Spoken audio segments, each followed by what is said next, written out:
तो दोस्तों सीधे हम प्रश्न नंबर 1 की ओर चलते हैं और प्रश्न को देखते हैं कि प्रश्न में क्या कहा गया है। तो दोस्तों प्रश्न है, राष्ट्रीय पिछड़ा वर्ग आयोग को संवैधानिक दर्जा किस एक्ट के द्वारा दिया गया था? देश में जो शैक्षणिक और सामाजिक रूप से पिछड़े हैं उनको ओबीसी कहा जाता है।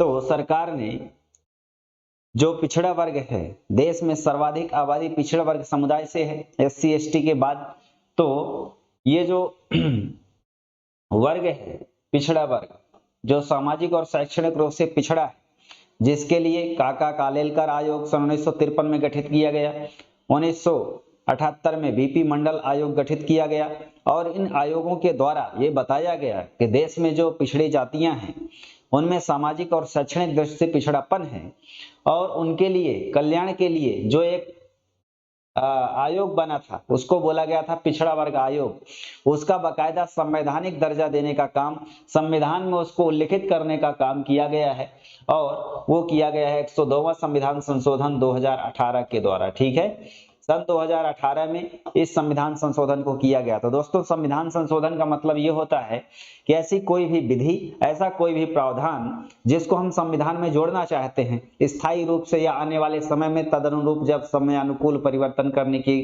समय आए तब तक के लिए इसको हम व्यवस्थित कर दें। तो इसके लिए NCBC national commission for backward classes NCBC के नाम से 102वां संविधान संशोधन स्थापित किया गया है और इसके लिए बाकायदा संविधान में आर्टिकल रखे गए हैं, जैसे आर्टिकल 338 बी 338 खा यानी 338 बी में इसको आयोग को संवैधानिक दर्जा दिया गया है। आर्टिकल 342 ए इसमें ओबीसी की केंद्रीय सेंट्रल लिस्ट के बारे में प्रावधान है केंद्र सरकार द्वारा बनाने का। बाद में 105वें संविधान संशोधन के द्वारा राज्य सरकारों को भी ओबीसी लिस्ट बनाने की जो अधिकार है उसको बहाल कर दिया गया है। ठीक है, तो ये ध्यान रखेंगे। आर्टिकल 16 आर्टिकल 15 में भी इनके संरक्षण के प्रावधान किए गए हैं। तो इस तरीके से जो प्रश्न पूछा गया था कि इस आयोग को संवैधानिक दर्जा किस रूप में दिया गया, जैसे हम लोग बात करते हैं कि पंचायतें, पहले देश जब आजाद हुआ तभी से पंचायती राज शुरू कर दिया गया था 2 अक्टूबर 1959 को नागौर राजस्थान से, लेकिन संवैधानिक दर्जा देने का काम 73वां संविधान संशोधन 1993 के द्वारा किया गया था। तो ये ध्यान रखेंगे इसका हम पिछड़ा वर्ग के बारे में। ठीक है, तो आगे बढ़ते हैं। निर्वाचन आयोग, सर्वोच्च न्यायालय, संघ लोक सेवा आयोग, नियंत्रक और महालेखा परीक्षक में पूछा गया है कि कौन सा लक्षण एक समान है, यानी ये जो संस्थाएं हैं इनमें से ऐसा कौन सा विकल्प है जो इन सबको परिभाषित करता है, यानी हम एक शब्द में इनको बता सकते हैं। तो सीधा आप देखिए, इनमें जो 4 ऑप्शन दिए गए हैं उनमें से जो ऑप्शन तीसरा है ये बता रहा है कि ये संवैधानिक संस्थाएं हैं। संवैधानिक संस्थाओं का मतलब ऐसी संस्थाएं जिनका संविधान में उल्लेख है, संविधान में इनका नाम उल्लेख मिलता है, संविधान निर्माताओं ने या आने वाली सरकारों ने समय समय पर जो भी जोड़ा है संविधान में प्रावधान उसके अंतर्गत इनका वर्णन है। तो उसकी हम बात करें, निर्वाचन आयोग बिल्कुल संवैधानिक आयोग है, आर्टिकल 324 में इसका उल्लेख है। सर्वोच्च न्यायालय आर्टिकल 124 में इसका उल्लेख है। ठीक, और लोक सेवा आयोग आर्टिकल 315 में, नियंत्रक एवं महालेखा परीक्षक को हम कैग बोलते हैं, सीएजी बोलते हैं, इसका आर्टिकल 148 में उल्लेख है। यानी ये सभी का वर्णन संविधान में है और इनको संविधान में उल्लिखित किया गया है, इसीलिए इनको हम संवैधानिक संस्थाएं कहते हैं। ऐसी संस्थाएं, एक शब्द होता है संवैधानिक और एक शब्द होता है सांविधिक। क्या होता है? सांविधिक। तो इनमें कंफ्यूजन मत रखिएगा, इसका हम सामान्य अर्थ बता देते हैं। संवैधानिक का मतलब होता है जिसका वर्णन संविधान में है। ठीक, और इसमें कुछ जोड़ा जाएगा, कुछ घटाया जाएगा तो संविधान संशोधन करना पड़ेगा। एक होता है सांविधिक। सांविधिक का मतलब होता है जिस पर कानून बनाकर संसद क्या करेगी? कानून बनाएगी। संसद द्वारा क्या किया जाएगा? कानून बनाकर। यह संविधान संशोधन नहीं होता है, इसके लिए एक कानून बनाया जाता है, सामान्य कानून, जैसे सामान्य एक्ट पारित किए जाते हैं और उनके द्वारा जो भी संस्था बनती है उसको हम सांविधिक निकाय या सांविधिक संस्था कहते हैं। ठीक, ध्यान रखिएगा। जैसे निर्वाचन आयोग क्या है? संवैधानिक आयोग है। लेकिन बहुत सारे जैसे एनजीटी, नेशनल ग्रीन ट्रिब्यूनल, उनको हम सांविधिक रखेंगे क्योंकि वो एक्ट के द्वारा बना दिए गए हैं। ठीक है, जैसे महिला आयोग अधिनियम, महिला आयोग के स्थापना के लिए महिला आयोग एक्ट बना था, तो वो क्या है, सांविधिक है, वो संवैधानिक नहीं है, क्योंकि महिला आयोग के बारे में संविधान में कोई उल्लेख नहीं है, इसलिए इसका आंसर ये हो जाएगा। अन्य ऑप्शनों में जो चीजें बताई गई हैं, परामर्शदात्री मतलब ये परामर्श देने वाली संस्थाएं हैं, संविधानेतर मतलब संविधान के बाद गठित संस्थाएं हैं, तो इसका जो स्पष्ट ऑप्शन है सी, वो इसको स्पष्ट करता है। ठीक है, आगे बढ़ते हैं। केंद्रीय सतर्कता आयोग सीवीसी, तो दोस्तों जो सीवीसी होता है, सेंट्रल विजिलेंस कमीशन, ये काम करता है देश में भ्रष्टाचार को दूर करने के लिए, ऐसे मामलों का उजागर करने के लिए जो देश में एक अच्छा माहौल निर्मित करें, भ्रष्टाचार मुक्त माहौल निर्मित करें। और इनमें से जो कमेटी है जिसकी सिफारिश पर इसकी स्थापना की गई थी, यानी देश में एक अच्छी सुशासन की सरकार स्थापित हो, इसके लिए जो कमेटी ने सिफारिश दी थी उसका नाम था संथानम कमेटी। तो के संथानम इसके चेयरमैन थे, और इस चेयरमैनशिप में 1962 में कमेटी गठित की गई थी, 1964 में इसने सिफारिश दी थी, और इस कमेटी की सिफारिश पर भ्रष्टाचार पर अंकुश लगाने के लिए जिस आयोग की स्थापना की गई थी उसका नाम है सीवीसी, सेंट्रल विजिलेंस कमीशन, और इसको केंद्रीय सतर्कता आयोग कहते हैं। ठीक, और यह आयोग संवैधानिक नहीं है, यह सांविधिक है, क्योंकि यह कानून बनाकर स्थापित किया गया है, और ऐसा कानून जिसको संविधान संशोधन मतलब जिसके द्वारा संविधान में कुछ चीजें जोड़ दी जाएं, उनको हम कहते हैं संविधान संशोधन। ठीक है, चलिए, संविधान संशोधन को पारित होने के लिए दोनों सदन की अनुमति आवश्यक होती है, अनिवार्य होती है। चलिए, नेक्स्ट है, कौन सी संस्था बहुसदस्यीय नहीं है? बहुसदस्यीय संस्था का मतलब होता है ऐसी संस्था जिसमें सदस्यों की संख्या एक से ज्यादा हो, दो से ज्यादा हो, उनको हम क्या कहेंगे? बहुसदस्यीय। यूपीएससी जो होता है उसमें 10 सदस्य, एक चेयरमैन। राष्ट्रीय मानवाधिकार आयोग में एक अध्यक्ष होता है, 5 सदस्य होते हैं, और जो 7 हैं वो पदेन सदस्य होते हैं। पिछड़ा वर्ग आयोग में भी अध्यक्ष और सदस्य होते हैं, यानी ये बहुसदस्यीय निकाय है। लेकिन कैग जो है एक होता है, आर्टिकल 148 में उल्लिखित है कि नियंत्रक एवं महालेखा परीक्षक की नियुक्ति राष्ट्रपति द्वारा की जाएगी, और 6 साल और 65 वर्ष की आयु तक इसका कार्यकाल होगा। तो यह एक व्यक्ति होता है नियंत्रक एवं महालेखा परीक्षक, तो यह एक सदस्यीय निकाय है, न कि बहुसदस्यीय निकाय। तो इसका आंसर क्या हो जाएगा? ए नंबर। ठीक है, ध्यान रखिएगा। चलो आगे बढ़ते हैं हम नेक्स्ट प्रश्न में, जिसमें यह कहा गया है कि कौन सा कथन सही है। तो दोस्तों ये स्टेटमेंट दिए गए हैं, इसमें से कुछ गलत हैं 3 और एक सही है, वो आपको बताना है। तो बताइए इसमें कौन सा कथन सत्य है। पहला है राज्य वित्त आयोग का प्रावधान 243 डी में, तो ये गलत है, ये 243 आई में है। ठीक, आर्टिकल 243 आई, इसमें राज्य वित्त आयोग का प्रावधान है, तो ये गलत है। राज्य निर्वाचन आयोग का प्रावधान 243 एक में नहीं है, 243 के में है। ठीक, तो ये गलत हो गया।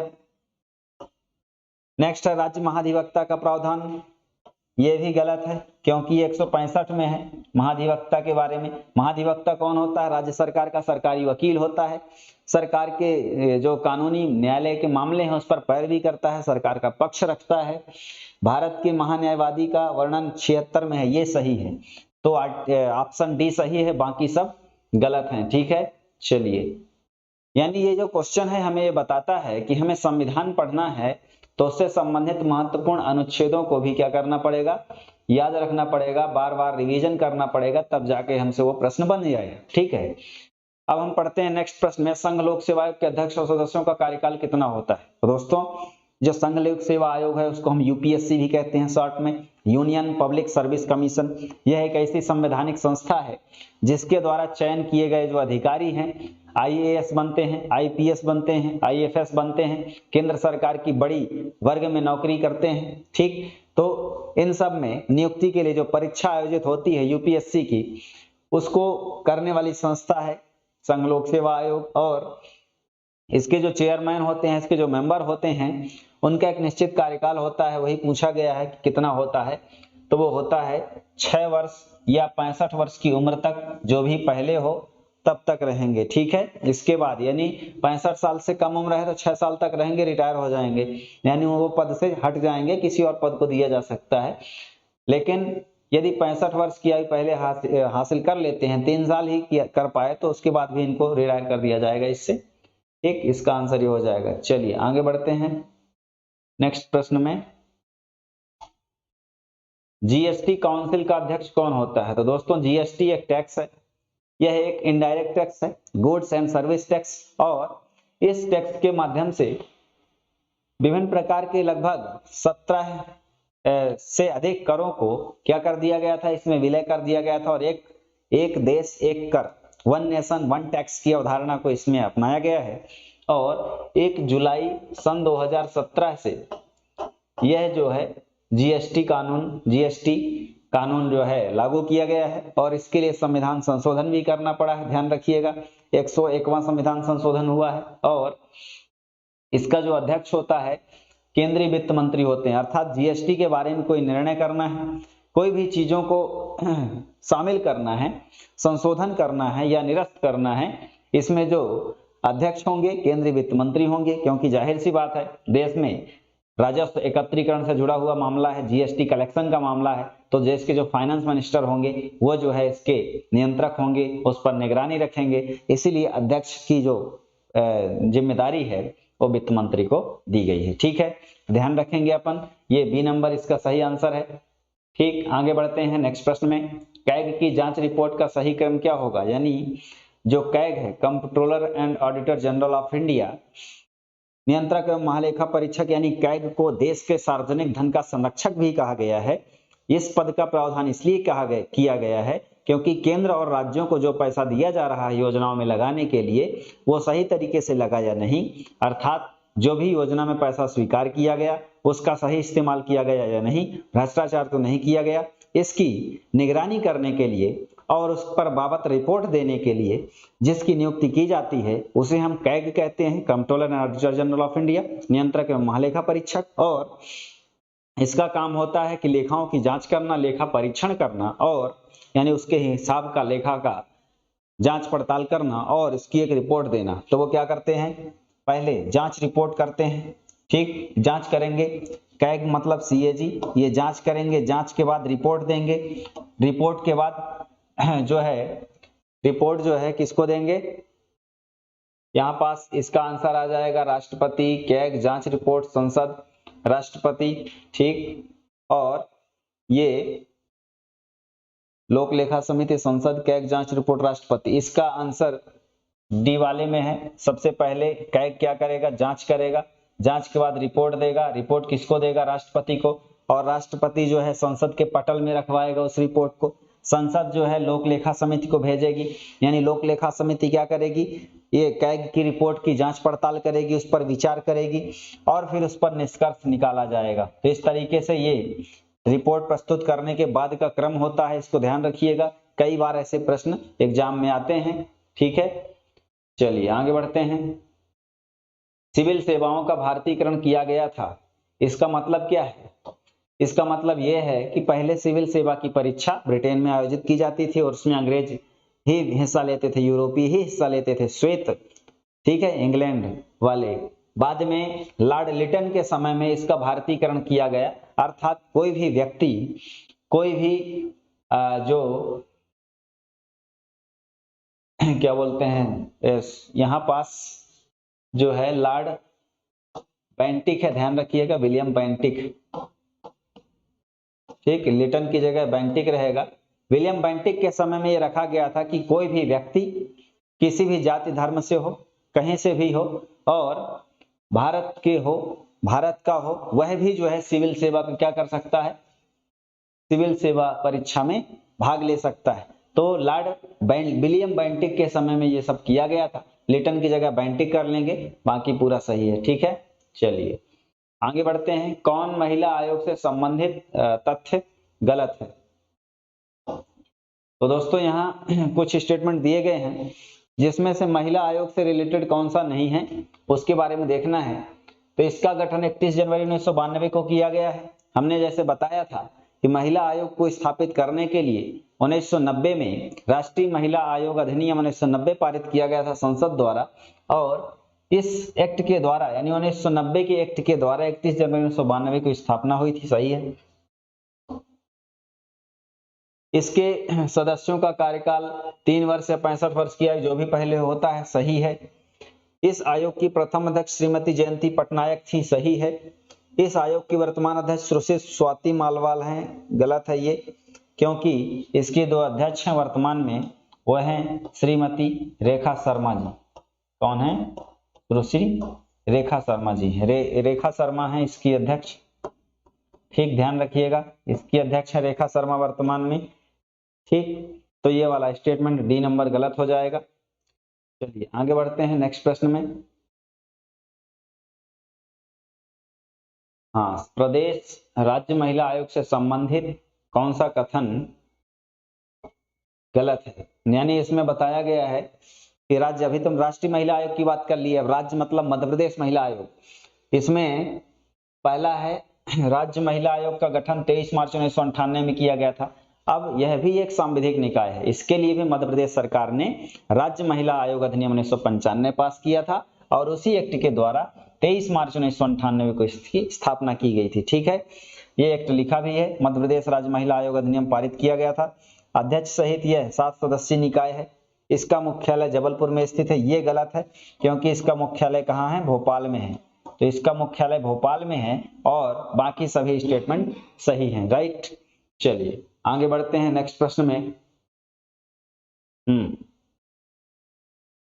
ये है राष्ट्रीय बाल अधिकार संरक्षण आयोग। तो दोस्तों जाहिर सी बात है, शब्द से ही बता रहा है कि बाल अधिकार संरक्षण आयोग जो बालक हैं, जो वयस्क नहीं हैं, उनके कल्याण पर बढ़ावा देने के लिए, उनके बालपन के, उनके कौमारपन पर संरक्षण के लिए, उनके उन्नयन के लिए, उनका सशक्तिकरण करने के लिए, यदि उन पर कोई अपराध हो रहा है उस पर कार्रवाई करने के लिए, एक्शन लेने के लिए जो आयोग है वो है राष्ट्रीय बाल अधिकार संरक्षण आयोग। इसके बारे में कुछ गलत स्टेटमेंट है, उसका हमें सिलेक्शन करना है। इसमें से अध्यक्ष का कार्यकाल 3 साल या 65 वर्ष की आयु तक होता है, ये सही है। सदस्य का कार्यकाल 3 वर्ष या 65 वर्ष की आयु तक होता है, 65 वर्ष की आयु तक होता है। इसके बारे में अध्यक्ष और सदस्य लगातार 2 कार्यकाल तक पुनर्नियुक्ति के पात्र होते हैं। आयोग अपना प्रतिवेदन केंद्र सरकार को सौंपता है, ये सही है, ये सही है और ये गलत है।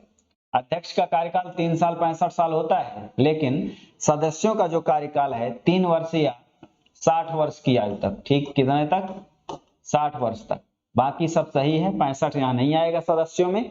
अध्यक्ष वर्ग 65 साल तक रहेंगे, जो सदस्य होंगे 60 साल उनकी एज लिमिट है। तो इसका आंसर हो जाएगा बी नंबर गलत है, बाकी सब सही हैं। ठीक। राष्ट्रीय हरित प्राधिकरण के कार्यक्षेत्र से कौन सा एक्ट बाहर रखे गए हैं? तो दोस्तों राष्ट्रीय हरित प्राधिकरण यह भी एक सांविधिक निकाय है। इसका संसद ने एक कानून बनाकर बाकायदा प्रावधान किया था 2009-10 में, और 2010 में इसकी स्थापना की गई थी। इसके माध्यम से क्या कहा गया था कि जो जल प्रदूषण होता है, वायु प्रदूषण होता है, इसके अलावा वनों का संरक्षण करना है, बायोडायवर्सिटी का कंजर्वेशन करना है, यानी जैव विविधता संरक्षण करना है, इसके अलावा पर्यावरण का संरक्षण करना है।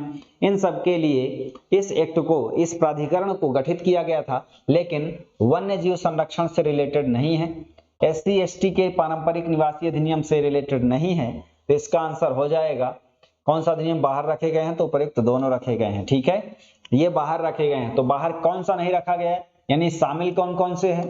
तो शामिल हैं, यानी ये जो प्राधिकरण है ये किसकी जांच करेगा? ये ट्रिब्यूनल है, एक प्रकार का न्यायिक निकाय है जो विवादों का समाधान करेगा, जो ऐसे मामलों की समाधान करेगा, उस पर कार्रवाई करेगा जो होंगे वायु प्रदूषण निवारण से रिलेटेड, वायु प्रदूषण निवारण एवं नियंत्रण अधिनियम से रिलेटेड, जल प्रदूषण से रिलेटेड होंगे, ठीक है, वन संरक्षण से रिलेटेड होंगे और पर्यावरण संरक्षण से रिलेटेड होंगे, जैव विविधता से संरक्षण से रिलेटेड होंगे।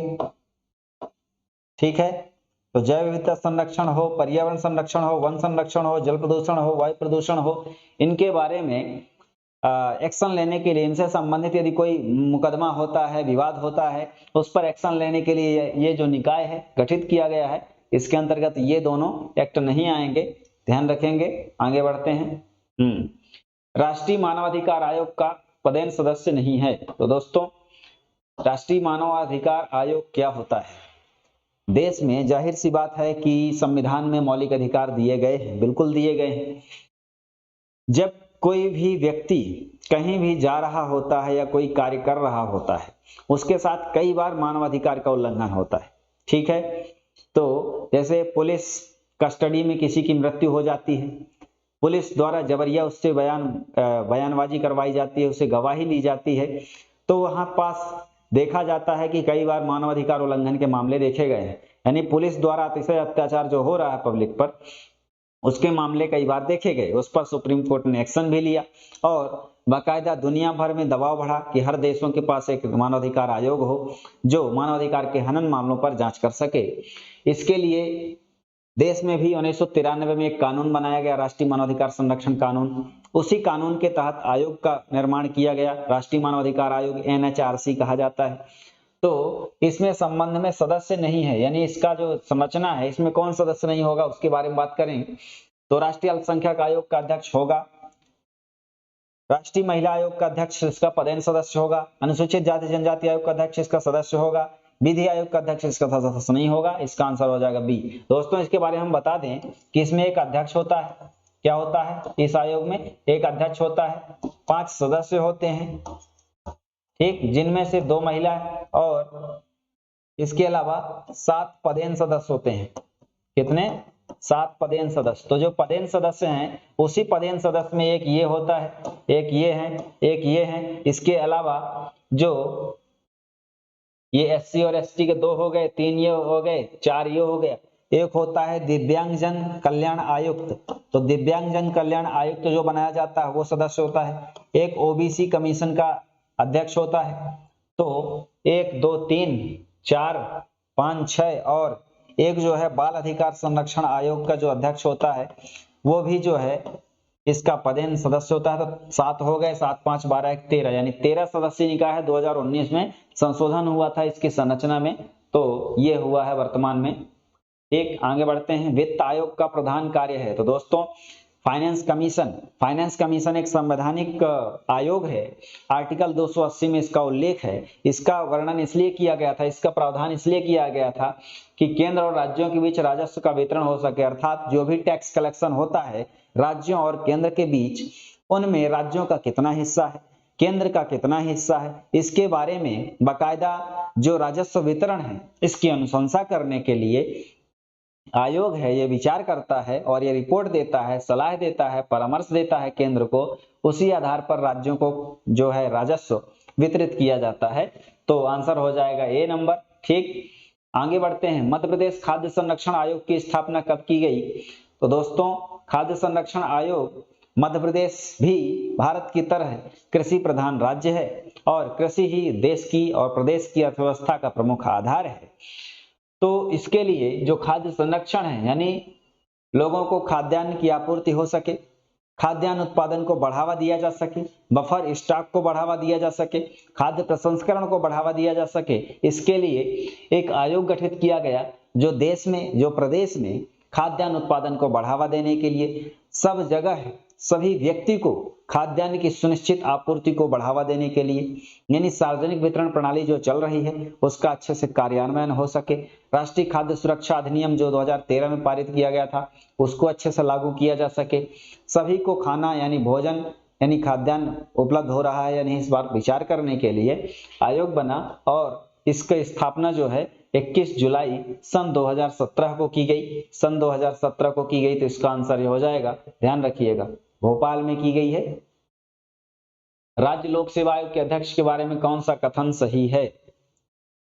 तो बताइए कौन सा स्टेटमेंट सही हो जाएगा राज्य लोक सेवा आयोग के बारे में? राज्य लोक सेवा आयोग की मतलब हम MPPSC की बात कर रहे हैं।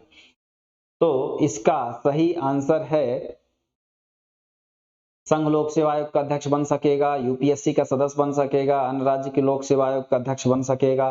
बिल्कुल सब सही हैं। यानी स्टेट PSC में, किसी भी स्टेट PSC में जो भी मेंबर होंगे वो यूपीएससी में जा सकते हैं क्योंकि उनका प्रोन्नयन है, वो प्रमोशन है वो। लेकिन यूपीएससी का मेंबर या चेयरपर्सन किसी राज्य में नहीं जाएगा क्योंकि वो अपर संस्था में है, ऊपर की संस्था में है, तो उसको नहीं जाया जाएगा, ठीक है। लेकिन यदि दूसरे जैसे छत्तीसगढ़ पीएससी का अध्यक्ष होंगे, वो मध्य प्रदेश पीएससी के अध्यक्ष बन सकते हैं। एमपीपीएससी के अध्यक्ष सीजीपीएससी में जा सकते हैं, सीजीपीएससी के सदस्य भारत एमपीपीएससी में आ सकते हैं और उनका प्रमोशन यूपीएससी में जा सकते हैं। लेकिन यूपीएससी का मेंबर या अध्यक्ष किसी राज्य में नहीं जाएंगे, किसी राज्य की स्टेट पीएससी में नहीं जाएंगे। इसका स्टेटमेंट सभी सही है, ठीक है। आगे बढ़ते हैं। मध्य प्रदेश खाद्य संरक्षण आयोग के अध्यक्ष और सदस्यों का कार्यकाल कितना होता है? तो इसकी हमने बात करी थी कि मध्य प्रदेश खाद्य संरक्षण आयोग के अध्यक्ष और सदस्यों का कार्यकाल होता है 5 साल या 65 वर्ष की उम्र तक। कितने होता है? 5 साल या 65 वर्ष की आयु तक। ध्यान रखिएगा, अन्य सभी का तो 6 वर्ष और 65 वर्ष तक होता है, 62 वर्ष तक होता है, लेकिन ये खाद्य संरक्षण के मामले में ध्यान रखिएगा 5 साल या 65 वर्ष की आयु तक। ये जो है रिलेट कर, इसको हम सीधा रिलेट कर सकते हैं, जैसे सरकार 5 साल में बदलती है। खाद्य संरक्षण आयोग जो आयोग होते हैं ये जो है सांविधिक होते हैं, सरकार के द्वारा बनाए गए होते हैं, तो इसलिए इसका सरकार द्वारा नियुक्ति की जाती है इसके अध्यक्षों और सदस्यों की, ठीक। तो 5 साल होता है इसका कार्यकाल, ध्यान रखिएगा खाद्य संरक्षण के मामले में। आगे आता है सूचना का अधिकार संशोधन विधेयक 2019 के अनुसार सूचना आयुक्त का वेतन किसके बराबर रखा गया है? तो आरटीआई कानून में जो संशोधन है उसमें किया गया 2019 में, जिसमें ये कहा गया है कि जो मुख्य सूचना आयुक्त होंगे, चीफ इंफॉर्मेशन कमिश्नर, उसका वेतन जो है देश के मुख्य निर्वाचन आयुक्त सीईसी चीफ इलेक्शन कमिश्नर के बराबर होगा। यानी इनको जो है बराबर एक दर्जे में रख दिया गया है, ठीक है। तो इसका आंसर हो जाएगा बी नंबर। चलिए, है ना, आगे बढ़ जाते हैं। निर्वाचन आयोग से संबंधित गलत का युग्म कौन सा है? तो दोस्तों ये जो है गलत युग्म कौन सा है ये बताना है। प्रथम मुख्य निर्वाचन आयुक्त सही है, सुकुमार सेन जी थे। प्रथम महिला मुख्य निर्वाचन आयुक्त वीएस रमा देवी, ये भी सही है। प्रथम मुस्लिम मुख्य निर्वाचन आयुक्त एसवाई कुरैशी, ये भी सही है। अंतर्राष्ट्रीय न्यायालय में जज केवी सुंदरम, ये गलत है क्योंकि अंतर्राष्ट्रीय न्यायालय में जज है। अंतर्राष्ट्रीय न्यायालय जो है यूएनओ का अंग है, यूनाइटेड नेशन ऑर्गेनाइजेशन का अंग है, और उसमें जो जज बनने वाले भारतीय हैं वो बेनेगल नरसिंह राव पहले थे। यही बेनेगल नरसिंह राव जिन्होंने संविधान का प्रथम प्रारूप बनाया था, बीएन राव हम इनको कहा जाता है शॉर्ट फॉर्म में। तो बेनेगल नरसिंह राव पहले रहे। फिर और कौन से रहे? दलवीर भंडारी, दलवीर भंडारी, इसके अलावा आर.एस. पाठक, ठीक, रघुनंदन स्वरूप पाठक, आर.एस. पाठक कहा जाता है, नागेंद्र सिंह। तो ये 4 व्यक्ति हैं जिनको दी हेग नीदरलैंड में स्थित अंतर्राष्ट्रीय न्यायालय में इनको जज बनाया जा चुका है। पहले थे बेनेगल नरसिंह राव, 1951-52 में बने थे। अंतर्राष्ट्रीय न्यायालय में ये केवी सुंदरम नहीं थे। ये आंसर गलत है, ठीक।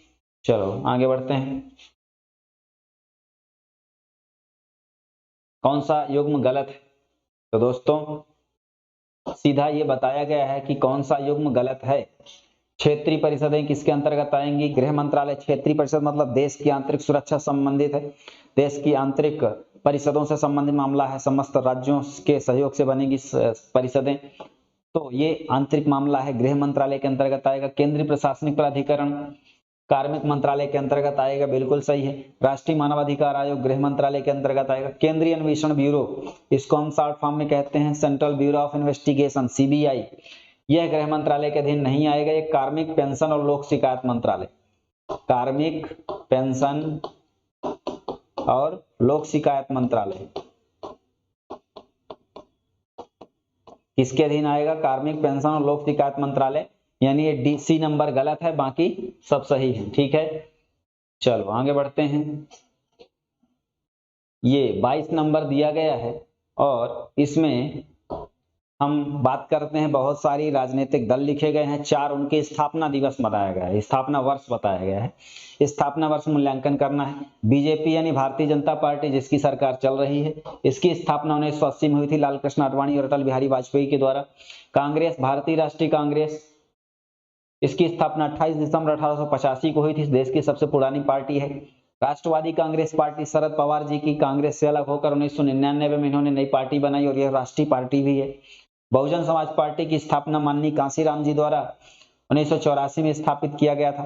तो बीजेपी की स्थापना 1980 में 6 अप्रैल को अटल बिहारी वाजपेयी, लाल कृष्ण आडवाणी और अन्य नेताओं द्वारा। कांग्रेस 1885 में की गई। व्योमेश चंद्र बनर्जी इसके पहले अध्यक्ष थे और Allan Octavian Hume, AO Hume, एक अंग्रेज अधिकारी था, उसने स्थापना की थी। राष्ट्रीय कांग्रेस पार्टी, राष्ट्रवादी Congress party, Nationalist Congress Party NCP Sharad Pawar ji ने 1999 में स्थापित किया। बहुजन समाज पार्टी जिसकी वर्तमान सुप्रीमो मायावती जी हैं और इसकी स्थापना माननीय कांशीराम जी द्वारा 1984 में की गई थी। ठीक है, चलिए ध्यान रखेंगे, आगे बढ़ते हैं। निम्नलिखित कथनों पर विचार करें और इनमें से कौन सा सही है ये बताना है। तो सीधा बताएंगे हम। भारत में राज्य के महाधिवक्ता की नियुक्ति राष्ट्रपति द्वारा संबंधित राज्य के राज्यपाल की अनुशंसा से की जाती है। नीति आयोग एक संवैधानिक आयोग है। तो यहां ध्यान रखिएगा, महाधिवक्ता की नियुक्ति का अधिकार राज्यपाल को तो है, लेकिन राष्ट्रपति की संस्तुति जरूरी नहीं है। राज्यपाल के द्वारा जो है, राज्यपाल का ये विधायी शक्ति है। ये वाला स्टेटमेंट गलत हो जाएगा। नीति आयोग एक संवैधानिक आयोग है, ये गलत है। संविधान में इसका जिक्र ही नहीं है नीति आयोग का। इसको जो है केंद्रीय मंत्रिमंडल जो है उसके प्रस्ताव के आधार पर इसको बना दिया गया है। तो इसका आंसर हो जाएगा ना तो 1 ना तो 2। ठीक, कोई भी नहीं। चलो आगे बढ़ते हैं। भारत के महान्यायवादी के विषय में कौन सा कथन गलत है? असत्य का मतलब फॉल्स, इनकरेक्ट। तो वह भारत के राष्ट्रपति द्वारा नियुक्त किया जाता है, सही है। वह योग्यताएं होनी चाहिए जो न्यायालय के न्यायाधीश के समान होती हैं, सर्वोच्च न्यायालय के जज के समान। उसे संसद के किसी भी एक सदन का सदस्य होना चाहिए। वह राष्ट्रपति के प्रसाद पद धारण करेगा। तो वह सदस्य नहीं होना चाहिए, ये वाला सी गलत है। ये महान्यायवादी जो है इन सबको योग्यता रखता है और वह जो है किसी सदन का सदस्य होना आवश्यक नहीं है, लेकिन यह संसद के किसी भी सदन में जाके बोल सकता है, क्योंकि महान्यायवादी attorney general of India Bharat सरकार का विधि अधिकारी होता है, भारत सरकार का न्यायिक प्रतिनिधि होता है। कहीं भी अगर सरकार का पक्ष रखना हो तो न्यायालय के रूप में, जो जज के रूप में, या कह सकते हैं कि लीगल अथॉरिटी के रूप में जो पक्ष रखने वाला व्यक्ति है वो अटॉर्नी जनरल ऑफ इंडिया होता है, महान्यायवादी होता है। और एक संवैधानिक निकाय है। आर्टिकल 76 में इसकी नियुक्ति का प्रावधान है राष्ट्रपति द्वारा। तो सदस्य होना जरूरी नहीं है। ठीक, चलो आगे बढ़ते हैं। लिखा गया है कुछ क्षेत्रीय परिषदें, उसका लिखा है मुख्यालय।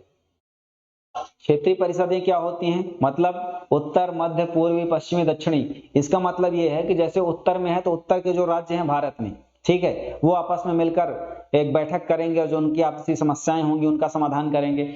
मध्य क्षेत्रीय परिषद जो होगी उसमें मध्य भारत के राज्य, पूर्वी मतलब पूर्वी ईस्टर्न इंडिया के राज्य, पश्चिमी मतलब पश्चिम साइड के, और दक्षिण मतलब दक्षिण भारत के राज्य, ये मिलकर आपस में एक काउंसिल के द्वारा अपनी आपसी विवादों का समाधान करेंगे, चर्चा करेंगे। इसके लिए आर्टिकल भी बनाया गया है। तो उत्तरी क्षेत्रीय परिषद के मुख्यालय नई दिल्ली सही है, मध्य का इलाहाबाद में सही है, पूर्वी का कोलकाता में सही है, पश्चिमी का मुंबई में सही है और दक्षिण का चेन्नई में सही है, यानी पूरे सही सुमेलित हैं। चलो आगे बढ़ते हैं। अंतरराज्यीय परिषद की स्थापना कब की गई? दोस्तों, अंतरराज्यीय परिषद का मतलब यह होता है कि अन्य राज्यों के साथ, यानी कई राज्यों के द्वारा आपस में मिलकर जो भी विवाद है, जो भी विकास, जो भी कार्य करना है, जो भी बातें करनी है, वो आपस में मिलकर के हम एक बैठक करें और सभी राज्यों के सम्मति से हम कोई भी डिसीजन कर सकते हैं। इसके लिए अंतरराज्यीय परिषद की स्थापना जो है 28 मई 1990 को की गई थी। तो ध्यान रखिएगा, इसका आंसर हो जाएगा बी, 28 मई 1990। राष्ट्रपति द्वारा नियुक्त अंतरराज्यीय परिषद का प्रमुख कार्य क्या है? तो दोस्तों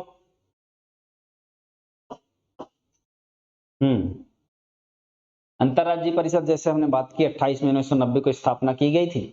राज्यों के मध्य उत्पन्न विवादों की जांच करना, उन पर परामर्श करना, कुछ सभी राज्यों के एक से अधिक विवादों के समान हित से संबंधित विषयों का जांच कर परामर्श करना, उपयुक्त विषयों विशेषकर जिनमें संबंधित नीति और कार्य के बेहतर समन्वय की सिफारिश करना, उपयुक्त सभी। तो ये सभी बातें हैं, मतलब एक भारत श्रेष्ठ भारत की कल्पना को साकार किया जा सके।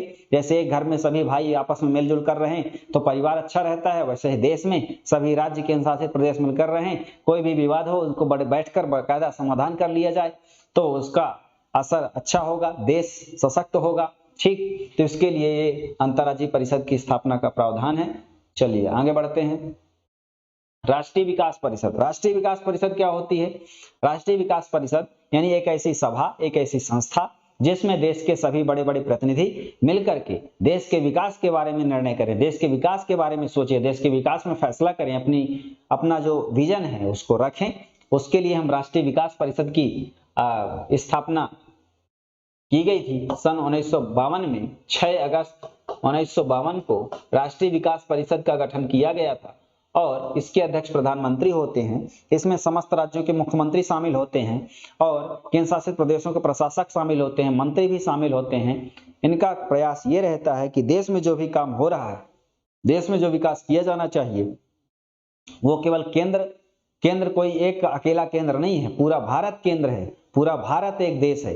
यदि पश्चिम बंगाल में कुछ विकास होगा पूरे भारत पर असर पड़ेगा, मध्य प्रदेश में कुछ विकास होगा पूरे देश के लिए लाभदायक होगा। तो उसी तरीके से इसमें जो शामिल होते हैं राष्ट्रीय विकास परिषद में, उसमें राज्यों के मुख्यमंत्री शामिल होते हैं, केंद्र शासित प्रदेशों के प्रशासक शामिल होते हैं और मंत्रिमंडल के मंत्री शामिल होते हैं। राज्यपाल शामिल नहीं होते, राज्यपाल को शामिल नहीं किया जाता। प्रधानमंत्री इस परिषद के अध्यक्ष होते हैं, ध्यान रखिएगा। इसकी बैठक समय समय पर होती रहती है और निर्णय लिए जाते हैं देश के विकास के लिए, ठीक है। और इसका जैसे नीति आयोग है, नीति आयोग के भी चेयरमैन प्रधानमंत्री होते हैं और नीति आयोग में सभी व्यक्तियों को इसी तरीके से सदस्य बनाया गया है और वह मिलकर थिंक टैंक के रूप में राष्ट्र के विकास का एजेंडा आगे बढ़ाते हैं। ठीक, चलो आगे बढ़ते हैं भाई। प्रथम वित्त आयोग के अध्यक्ष कौन थे? तो जैसे हम वित्त आयोग की बात करते हैं आर्टिकल 280 में, इसका वर्णन कहाँ है? अनुच्छेद 280 में। तो आर्टिकल 280 में वित्त आयोग का वर्णन है। वित्त आयोग क्या करता है? केंद्र और राज्यों के बीच करों का यानी राजस्व के बंटवारे का वितरण करता है। यानी जो कलेक्शन हुआ है, टैक्स कलेक्शन, उसमें केंद्र का हिस्सा से राज्यों को कितना कितना बांटना है, उस सब का रेशियो बताने वाला जो काम करता है, सिफारिश करता है, वो वित्त आयोग करता है। तो वित्त आयोग के प्रथम अध्यक्ष कौन नियुक्त किए गए थे? केसी नियोगी। सन 1951 में प्रथम वित्त आयोग का गठन किया गया था और इसके अध्यक्ष कौन थे? केसी नियोगी, ठीक है। संविधान के किस संशोधन द्वारा राज्य लोक सेवा आयोग के अध्यक्ष वर्ष की आयु सीमा 60 से बढ़ाकर 62 कर दी गई थी? माने 2 साल बढ़ा दिया गया था। किसकी आयु सीमा? जो है राज्य लोक सेवा आयोग, मतलब स्टेट पीएससी। जो भी यूपीएससी के 65 साल होती है, लेकिन अन्य राज्यों में जैसे राज्यों के जो आयोग हैं उनमें जो अध्यक्ष और सदस्य हैं उनकी जो रिटायरमेंट एज है पहले 60 थी, 62 कर दी गई है 41वें संविधान संशोधन के द्वारा, ठीक है, ध्यान रखिएगा। नेक्स्ट, संविधान के अनुसार लोक सेवा आयोग के कृत्य सरकार के लिए क्या होते हैं? तो दोस्तों जो लोक सेवा आयोग है उसका काम होता है सलाहकारी। क्या होता है?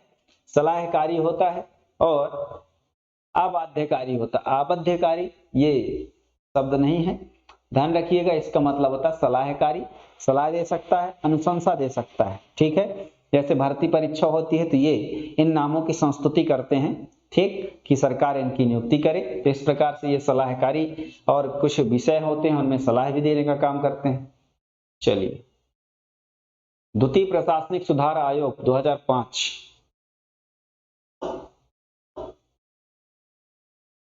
ये किससे रिलेटेड था?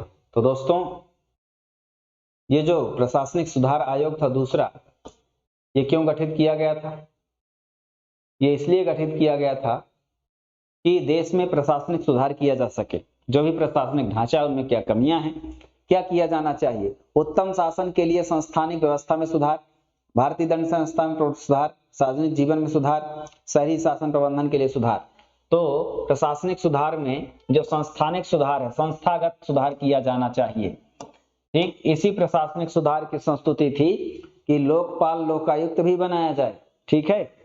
और प्रथम प्रशासनिक सुधार आयोग ने भी कहा था। तो बाद में इस पर भी बड़े व्यापक प्रयास किए गए। इसमें आचरण संहिता जो अलग अलग सर्विस के लिए लाई गई है, उसमें इस आयोग का भी कहना था कि आचरण संहिता लागू की जाए व्यक्ति के आचरण के लिए, भ्रष्टाचार को नियंत्रित करने के लिए, ठीक। तो ये आयोग बना था और द्वितीय प्रशासनिक सुधार आयोग एम वीरप्पा मोइली जी की अध्यक्षता में बना था। बोला गया है कि पहली बार लोक सेवा आयोग का गठन कब किया गया था। तो दोस्तों ध्यान रखिएगा, अभी जो यूपीएससी है हमारे केंद्र में, वो सबसे पहले अंग्रेजों के द्वारा बनाए गए एक्ट 1919 के तहत 1926 में स्थापित किया गया था। कब स्थापित किया गया था? 1926 में स्थापित किया गया था, ध्यान रखिएगा, 1 अक्टूबर 1926 को। ठीक, आगे बढ़ते हैं। भारत में लोक सेवा आयोग, संघ लोक सेवा आयोग के लिए कौन सा कथन सही है? तो दोस्तों इसमें कौन सा कथन सही हो जाएगा, इसको हम सीधा देखते हैं। राज्य लोक सेवा आयोग का निरीक्षण करता है, इसका राज्य लोक सेवा आयोग से कोई लेना देना नहीं है, इसके सारे सदस्य राज्य लोक सेवा आयोग के लिए सिर्फ जाते हैं, यह राज्य लोक सेवा आयोग को वास्तविक दिशा निर्देश भेजता है। संघ लोक सेवा आयोग के लिए कौन सा कथन सही है? इसका राज्य लोक सेवा आयोग से कोई लेना देना नहीं है, ये बिल्कुल सही करेक्ट है। संघ लोक सेवा आयोग अपना काम करेगा, राज्य लोक सेवा आयोग अपना काम करेगा, इन दोनों का आपस में कोई द्वंद्व नहीं है, तो बी नंबर इसका सही आंसर हो जाएगा। ठीक है, बी नंबर। आगे बढ़ते हैं। भारतीय संविधान में सेवाओं में कौन सी 3 श्रेणियों का प्रावधान किया गया है? तो दोस्तों अखिल भारतीय सेवा, केंद्र और राज्य सेवाएं, यानी जो अखिल भारतीय सेवाएं होंगी वो केंद्र के लिए और राज्य के लिए एक साथ काम करेंगी। केंद्र की जो सेवा है वो केवल केंद्र सरकार के अधीन काम करेगी और राज्य की जो सेवा है केवल राज्य में काम करेंगी। हम उदाहरण बताते हैं। अखिल भारतीय सेवा क्या है? आईएएस कलेक्टर क्या होता है? यूपीएससी के द्वारा सेलेक्ट होते हैं लेकिन किसी राज्य के जिले के कलेक्टर के रूप में काम करते हैं, तो वो क्या है? अखिल भारतीय सेवा। मतलब सरकारी कर्मचारी तो केंद्र के हैं, काम कहाँ कर रहे हैं? राज्य के लिए काम कर रहे हैं। कलेक्टर जो है किसी राज्य में काम करेगा तो उस राज्य सरकार की योजनाओं को इंप्लीमेंट करेंगे। केंद्र क्या होता है? तो केंद्र की जो नौकरियां हैं सेंट्रल गवर्नमेंट की, तो जैसे इनकम टैक्स कमिश्नर होते हैं, तो इनकम टैक्स केंद्र सरकार के अधीन आता है, उस पर जो काम करेंगे वो केंद्र सरकार के अधीन कर्मचारी कहलाएंगे और पूरा जो है केंद्र सरकार के अधीन होंगे। राज्य सरकार सेवाएं जैसे एमपीपीएससी, उसमें डिप्टी कलेक्टर, तहसीलदार, नायब तहसीलदार, डीएसपी, ये लोग राज्य के द्वारा नियुक्त किए जाते हैं, राज्य सरकार स्टेट पीएससी के द्वारा, तो स्टेट के लिए काम करेंगे केवल। ठीक, तो इस तरीके से ये 3 प्रकार की सेवाएं हैं, ध्यान रखिएगा। आगे बढ़ते हैं। प्रत्यक्ष निर्वाचन किसे कहते हैं? तो दोस्तों प्रत्यक्ष निर्वाचन का मतलब ये होता है कि ऐसा निर्वाचन जिसमें जनता द्वारा डायरेक्ट वोट करके किसी व्यक्ति को चुना जाए अपने ही व्यक्तियों के बीच में से, उसको हम क्या कहेंगे? प्रत्यक्ष निर्वाचन। अप्रत्यक्ष निर्वाचन क्या होता है? जिसमें हम किसी भी सरकार का चयन इनडायरेक्ट तरीके से करते हैं। जैसे राष्ट्रपति का निर्वाचन क्या होता है? इनडायरेक्ट होता है। कैसे? हमारे द्वारा चुने गए सांसद और विधायक राष्ट्रपति के चुनाव में वोट करते हैं, तो वो इनडायरेक्ट हो गया।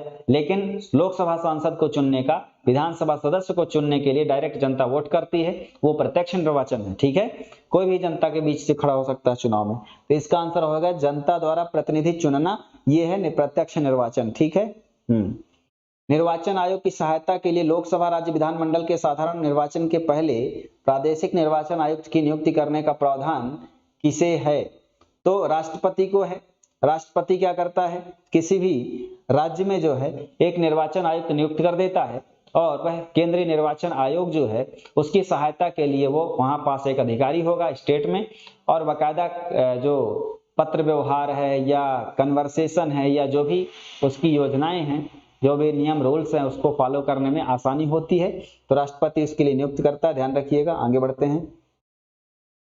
मध्यावधि चुनाव कब कराया जाता है? मध्यावधि चुनाव ऐसा चुनाव की शब्दावली बताती है कि मध्य की अवधि में होने वाला चुनाव, अर्थात जब एक चुनाव हो गया हो और उसके बीच वो चुनाव का परिणाम समाप्त कर दिया गया हो, वह सभा भंग कर दी गई हो, तो फिर से चुनाव कराया जाएगा। ये होता है मध्यावधि चुनाव, अर्थात समय के पूर्ण होने से पहले ही जब लोकसभा भंग हो जाए, प्रदेश में जब विधानसभा भंग हो जाए, तब दोबारा चुनाव फिर कराया जाएगा। इसको हम कहते हैं मध्यावधि चुनाव। यह नौबत तब आती है जब कोई नई सरकार बनने के लिए, जैसे चुनाव हुआ, सबको अलग अलग वोट मिले, किसी को पूर्ण बहुमत नहीं मिला, अब सरकार बन रही है, 2 दिन बाद फिर समाप्त हो गई, सरकार गिर गई, तीसरे दिन दूसरी सरकार बनी, वो भी चौथे दिन गिर गई, 5वें दिन नेक्स्ट सरकार बनी, और जो लोग समर्थन दे रहे हैं अपने स्वार्थ सिद्धि के लिए, पूर्ण समर्थन नहीं दे रहे हैं, उनका स्वार्थ सिद्ध नहीं हो रहा तो अपना समर्थन पीछे ले रहे हैं, सरकार गिर जा रही है। ऐसी नौबत जब आती है तब राज्य में राज्यपाल और केंद्र में राष्ट्रपति को संबंधित जो मुख्यमंत्री होते हैं वो भी भंग करने की परामर्श देते हैं, भंग करने के लिए कहते हैं। ठीक, तो ये भंग हो जाए तो उसको हम मध्यावधि चुनाव करवाएंगे, पहला नंबर हो जाएगा। आगे बढ़ते हैं। एक व्यक्ति क्या कर सकता है? तो दोस्तों एक व्यक्ति जो है क्या कर सकता है, एक व्यक्ति 2 से अधिक निर्वाचन क्षेत्रों से चुनाव नहीं लड़ सकता। इसीलिए आप देखे होंगे कि मोदी जी जब पहली बार लड़े थे चुनाव, तो उन्होंने वाराणसी और बड़ोदरा 2 सीटों से चुनाव लड़ा था और फिर बाद में बड़ोदरा से अपनी सीट छोड़ दी और वाराणसी से सांसद रहे। ऐसे ही राहुल गांधी जी, उन्होंने अमेठी से चुनाव लड़ा और वायनाड केरल से भी लड़ा, तो उन्होंने कि मेरे अमेठी से चुनाव हार गए तो वायनाड से उनकी सीट रिजर्व रही, यानी वो वहां से जीते। तो 2 से अधिक से नहीं चुनाव लड़ सकते, और यदि दोनों से जीत गए तो एक सीट आपको छोड़नी पड़ेगी। ये नियम है, ये आचार संहिता का हिस्सा है। ठीक है, बी नंबर हो जाएगा। आगे बढ़ते हैं।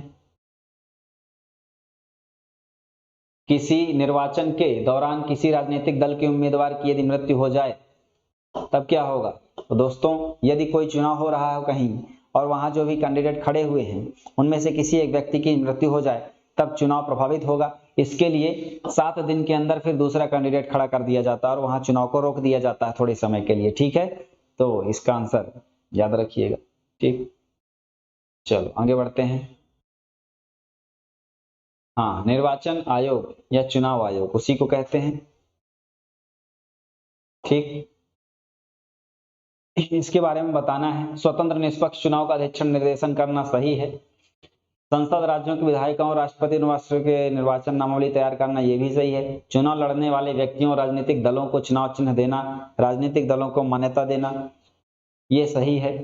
चुनाव विवादों में अंतिम निर्णय की घोषणा, ये इसका मामला नहीं, ये कोर्ट में भी जा सकता है। ठीक है, चलो तो इस तरीके से इसका आंसर हो जाएगा 1 2 3, ये वाला सही है,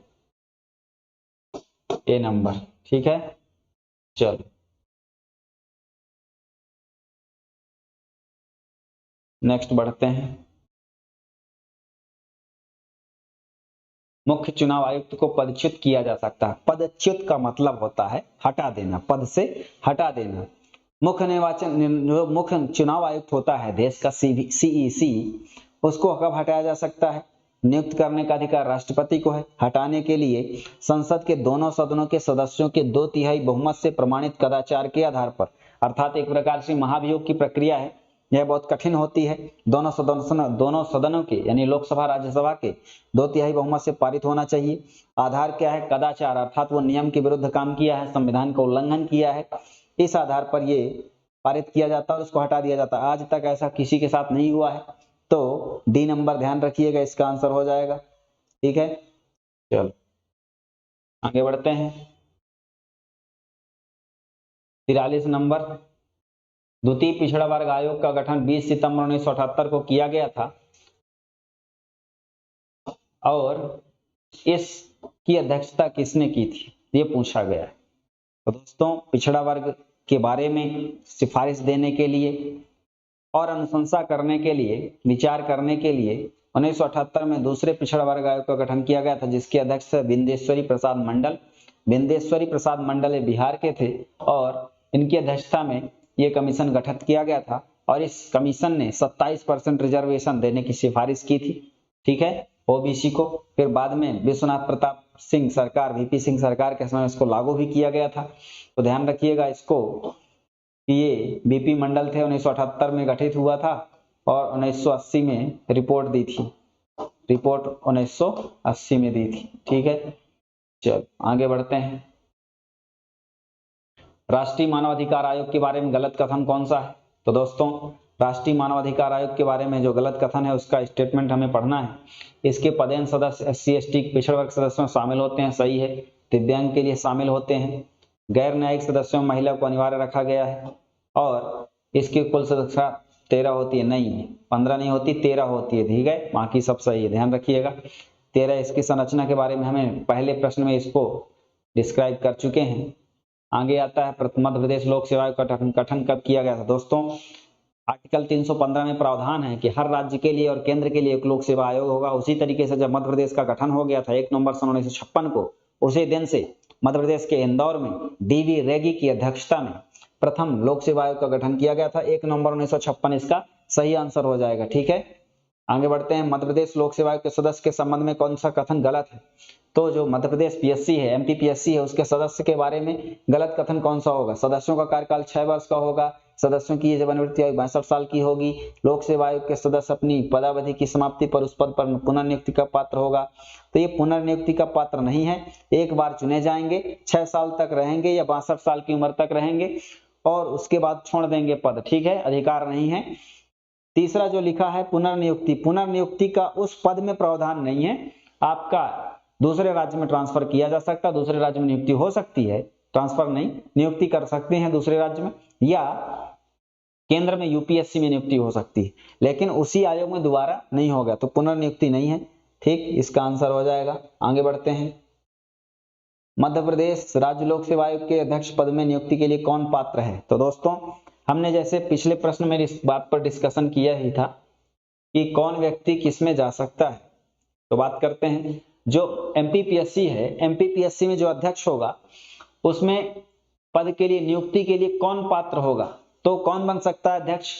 मध्य प्रदेश राज्य लोक सेवा आयोग का सदस्य, तो सदस्य जो है अध्यक्ष बन सकता है। जैसे वर्तमान में अध्यक्ष श्री राजेश लाल मेहरा जी हैं और पहले वो सदस्य हुआ करते थे, अब क्या है, अध्यक्ष हैं, तो ये सही है। संघ लोक सेवा आयोग का सदस्य, ये संघ लोक सेवा मतलब यूपीएससी, और यूपीएससी से एमपीपीएससी में नहीं आ सकता क्योंकि वो डिमोशन कहलाता है, उस वो नहीं आ सकते। नेक्स्ट है छत्तीसगढ़ का अध्यक्ष, तो वो अध्यक्ष बन सकता है, ये सही है। इसके अलावा ए और सी दोनों, तो इसका आंसर हो जाएगा ए और सी दोनों, यानी बी गलत है, बाकी सही है। आगे बढ़ते हैं। मध्य प्रदेश में प्रथम वित्त आयोग के अध्यक्ष कौन थे? तो दोस्तों प्रथम वित्त आयोग 1994 में गठित किया गया था, जैसा 1993 में 73वां संविधान संशोधन लागू किया गया पंचायती राज की व्यवस्था करने के लिए, ठीक है। और उसी एक्ट में प्रावधान किया गया था आर्टिकल 243 आई में यह किया गया था कि राज्य में जो पंचायतें हैं और राज्य सरकार है उनके बीच करों के वितरण करना, राजस्व का वितरण करने के लिए, जैसे केंद्र और राज्यों के लिए राजस्व का वितरण करने के लिए केंद्रीय वित्त आयोग है, वैसे ही राज्यों में पंचायतों, नगर निगम, नगर पालिका और राज्य सरकार के बीच करों और राजस्व के वितरण के संबंध में अनुशंसा करने के लिए राज्य वित्त आयोग होगा। और मध्य प्रदेश में इसकी स्थापना 1994 में की गई। इसके पहले अध्यक्ष थे सवाई सिंह। वर्तमान में 5वां वित्त आयोग मध्य प्रदेश में चल रहा है। वर्तमान अध्यक्ष हैं श्री हिम्मत सिंह कोठारी। श्री हिम्मत सिंह कोठारी वर्तमान में है, ठीक, ध्यान रखेंगे। आगे बढ़ते हैं। मध्य प्रदेश राज्य निर्वाचन आयोग की महिला सचिव कौन रही हैं? तो दोस्तों श्रीमती विजया श्रीवास्तव ये पहली जो है महिला सचिव रही हैं। श्रीमती उर्मिला मिश्रा, श्रीमती रजनी उइके, उपरोक्त सभी। तो दोस्तों ये इसमें ध्यान रखिएगा, पहली महिला, फर्स्ट महिला रही हैं ये सचिव निर्वाचन आयोग की मध्य प्रदेश के। ये भी सचिव रही हैं, ये भी रही हैं, यानी उपरोक्त सभी बिल्कुल सही होगा, तीनों ऑप्शन सही है। चलो आगे बढ़ते हैं। राज्य मानवाधिकार आयोग, जिस तरीके से केंद्र में मानवाधिकार आयोग है वैसे ही राज्य में, हर राज्य में मानवाधिकार के मामले पर कार्रवाई करने के लिए जो सदस्यों की नियुक्ति है, राज्यपाल को परामर्श देने वाली समिति है, उसमें कौन शामिल होगा? तो जैसे राज्य मानवाधिकार आयोग के जो अध्यक्ष सदस्य होते हैं उनकी नियुक्ति राज्यपाल करते हैं, और राज्यपाल द्वारा नियुक्ति तब की जाती है जब एक कमेटी उनके नाम की सिफारिश करती है। और उस कमेटी में कौन होता है? मुख्यमंत्री, गृह मंत्री होते हैं, विपक्ष के नेता होते हैं, विधानसभा अध्यक्ष होते हैं। सभी की स्टेटमेंट सही है, ठीक है। चलो आगे बढ़ते हैं।